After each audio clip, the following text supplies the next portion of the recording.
Hi friends, welcome to employees pensions news. Friends, EPFO పెన్షనర్లకు ఇప్పుడే అందిన వార్త. పదవి విరమణ చేసిన కేంద్ర ప్రభుత్వ సిబ్బందికి పెద్ద ఉపశమనం కలిగించే అంశంగా ఆర్థిక మంత్రిత్వ శాఖ ఏకీకృత పెన్షన్ పథకం కింద అదనపు ప్రయోజనాలను ప్రకటించింది. ఇది ముఖ్యంగా మార్చి 31, 2025న లేదా అంతకు ముందు జాతీయ పెన్షన్ పథకం కింద పదవి విరమణ చేసిన వారికి వర్తిస్తుంది. వీటి ప్రయోజనాలు ఎవరు పొందగలరో మనం ఇక్కడ తెలుసుకుందాం.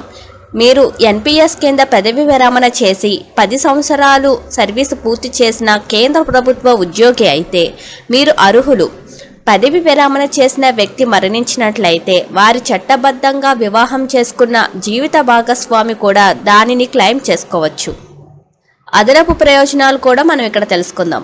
అర్హత కలిగిన ఎన్పీఎస్ పదవి విరమణ పొందిన వారు ప్రతి 6 నెలల సర్వీస్కు వారు చివరిగా తీసుకున్న బేసిక్ పే మరియు డిఎన్ఎస్ అలవెన్స్ ఆధారంగా ఒకేసారి చెల్లింపు పొందవచ్చు, లేదా వారి ప్రస్తుత పెన్షన్ యూపీఎస్ డిఎన్ఎస్ రిలీఫ్ కింద పొందే దానికంటే తక్కువగా ఉంటే నెలవారీ టాపప్ పొందవచ్చు. బకాయిలు ఏవైనా ఉంటే పీపీఎఫ్ వడ్డీ రేటు ప్రకారం సాధారణ వడ్డీతో చెల్లిస్తారు.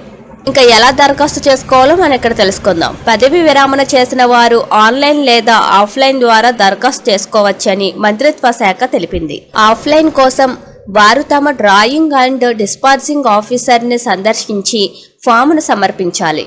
ఆన్లైన్లో దరఖాస్తు చేసుకునేవారు అధికారిక వెబ్సైట్ ద్వారా అలా చేయవచ్చు.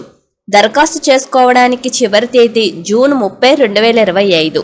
ఈ సంవత్సరం ప్రారంభంలో ప్రభుత్వ డేటా ప్రకారం సెప్టెంబర్ 2017 మరియు నవంబర్ 2019 మధ్య 6.4 కోట్లకు పైగా ప్రజలు ఈపీఎఫ్ మరియు ఈఎస్ఐ పథకాలలో చేరారు.